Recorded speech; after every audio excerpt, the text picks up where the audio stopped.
Hoje eu queria falar um pouquinho sobre orixá, né? Muitas pessoas me perguntam aqui o que nós somos, tudo bem? Se a gente toca umbanda, o que a gente faz aqui, né? E eu digo assim, ó, eu sou iniciada dentro do culto de orixá, então eu tenho toda uma trajetória dentro de candomblé, mas eu com 17 anos comecei a incorporar seu Zé do Coco. E não dá pra gente, mesmo que a espiritualidade leve a gente para um outro caminho de orixá, não dá pra gente falar, ai Zé, ai Veludo, que bom, vocês me acompanharam aqui até agora, mas agora vocês ficam quietinhos aí, porque eu vou me iniciar no orixá e a partir de hoje vocês não caminham mais comigo. Então, a gente toda segunda-feira tem o nosso toque de umbanda com esses espíritos ancestrais da gente. E nós cultuamos orixá dentro dessa casa. E eu acho importante a gente falar sobre a nossa ancestralidade, porque nós não fomos criados para louvar a nossa ancestralidade. Todo mundo gosta da vovó, do vovô, e daí eles vão embora e a gente só sente saudades. A gente não faz mais nada com isso. Quando a gente vai para dentro do culto africano, a gente entende que a ancestralidade é uma das coisas mais importantes que a gente tem. Porque se a gente chegou até aqui, foram os passos, foi a caminhada de cada um deles que nos deu condições de chegarmos até aqui. A gente esquece que essa Vanessa que eu sou tem um pouco dos meus pais, mais dos meus avós, que são 4, mais dos meus bisavós, deve dar uns 8, e mais dos meus tataravós, que deve dar uns 16. E olha quanta gente atrás de mim para que eu pudesse estar aqui hoje. Isso tudo corre na minha alma e corre na minha veia. Toda essa herança, ela vem espiritual e vem física também. Quando eu falo espiritual, porque provavelmente esses espíritos que eu carrego junto comigo, a gente já teve alguma história em alguma encarnação aí atrás. E eu falo física porque eu sou um pouco do meu pai e um pouco da minha mãe, né, fisicamente. Então, olha quanta história atrás de mim teve que acontecer para eu chegar até aqui. Quando a gente fala de culto de orixá, a gente tem a certeza ainda maior que esses orixás, eles são nossos ancestrais, que eles têm alguma coisa para nos ensinar. Mas dentro da nossa cultura aqui no Brasil, a gente não foi acostumado. Quem tem um altar ancestral na sua casa? Uma? Por aí? Tá. 2. Quem mais tem? 3. Alguém? 4. Os orientais têm essa cultura, né? Caramba, nós estamos aqui em 20 pessoas e a gente tem 4 só que tem um altar ancestral. Mas por que a gente deveria cultuar os nossos ancestrais? Quem arrisca?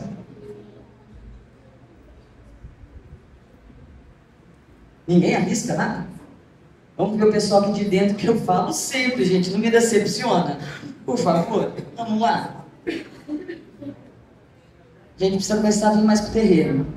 Mas 5 vezes por semana, para a gente aprender isso tudo.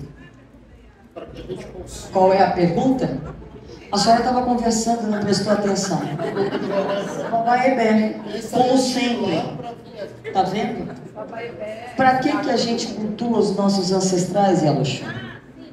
Pegar aquilo de melhor que eles têm para nos passar. Ou que eles tiveram, né, para nos passar. E o de pior? De pior a gente agradece, que a gente conhece, mas deixa lá. É isso aí. Na verdade, a gente cultua os nossos ancestrais para que os acertos a gente possa trazer para a nossa consciência e nos momentos da vida, a gente, consciente ou inconscientemente, a gente escolha aquela situação que vai ser boa. E os erros que eles cometeram, que a gente não caia nesses mesmos erros.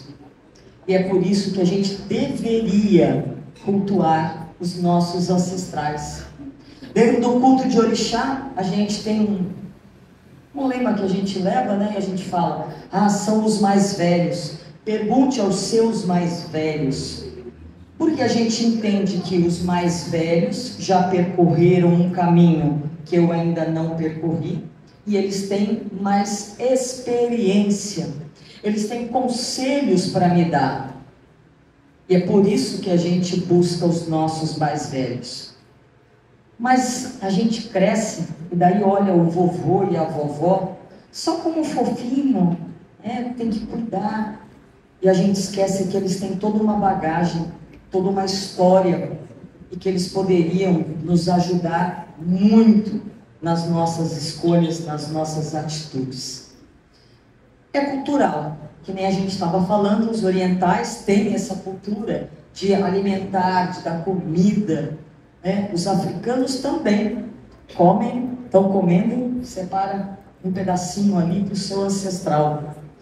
E a gente deixa essa espiritualidade toda de lado e não faz nada com essa trajetória. Quando a gente fala de orixá, a gente está falando de um culto africano, né?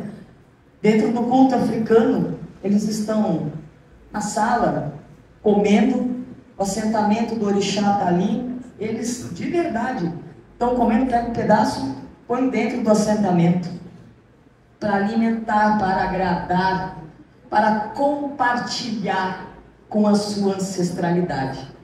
Isso é muito legal.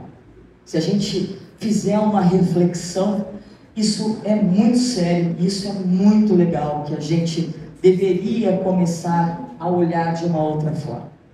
Então, quando a gente fala dos espíritos que a gente tem aqui, quando a gente fala dos nossos orixás, que nós cultuamos também aqui dentro dessa casa, não às segundas-feiras, a gente tem um dia separado que a gente cultua, mas a gente está falando de uma força que poderia nos dar uma sustentação muito, muito, muito maior. Mas a gente só tem lá o Oxalá, o velhinho, bonitinho, o Ogum, o grande guerreiro, o Oxum, a senhora do amor, que é um grande erro a gente dizer que o Oxum é o amor. O Oxum é a dona do amor próprio, da autoestima. O Oxum é violenta nessa questão. Não tem orixá que se ame mais do que o Oxum. E a gente precisa entender tudo isso que a gente faz aqui dentro. Quando a gente fala de um culto de Umbanda, quando a gente fala de um culto de orixá, a gente não pode só vir aqui, cantar, consultar, virar as costas e ir embora. A gente precisa entender que hoje nós vamos nos reunir com a nossa família espiritual. Isso é muito legal. E eu fico muito feliz desse encontro. Estar aqui numa segunda-feira, para mim, é um dia de muita alegria, porque é quando eu encontro com os meus ancestrais espirituais e com os ancestrais de todos esses meninos aqui também. É uma grande reunião familiar. E toda a família, quando se encontra, não é um momento de alegria? Mas também tem briga. Tem, a gente briga, né? Várias vezes eu já fui reclamar para o orixá alguma coisa da minha vida, ameacei, falei que não ia querer mais, aquela coisa toda que a gente faz, desaforo, né? Mas entender que hoje é um dia de encontro, é um dia de alegria, um dia de felicidade, da gente poder contar para aquele primo como é que está a vida e se ele tem alguma coisa para nos falar que nos ajude, uma orientação, é a tia que dá um bom conselho, é o primo que fala alguma coisa, e a gente sai em êxtase daquele encontro familiar, esperando o próximo acontecer. E não é só porque a gente está aqui dentro, é que infelizmente os nossos olhos não conseguem ver a quantidade espiritual que a gente tem aqui dentro. Mas eu tenho certeza que toda a ancestralidade, os espíritos que vocês também carregam, estão aqui com a gente. Então que hoje seja um dia de muita alegria, um dia junto com todo esse povo baiano, que a gente possa se sentir realmente em casa, em família, que a gente possa abraçar, que a gente possa partilhar tudo que nós temos com essa espiritualidade que tanto nos abençoa, que tanto nos acompanha e sempre está disposta a nos trazer uma orientação. Isso é orixá.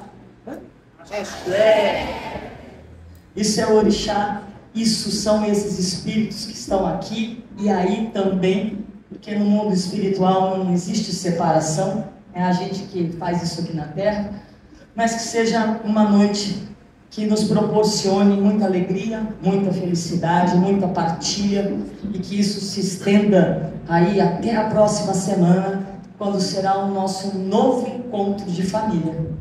Então eu espero que vocês segunda-feira estejam por aqui também, para que a gente, não é um almoço, mas é um encontro, que a gente possa se encontrar aqui como família espiritual, como família carnal, e que esse axé todo movimente muito a vida de todos nós durante a semana. Gratidão, uma ótima noite.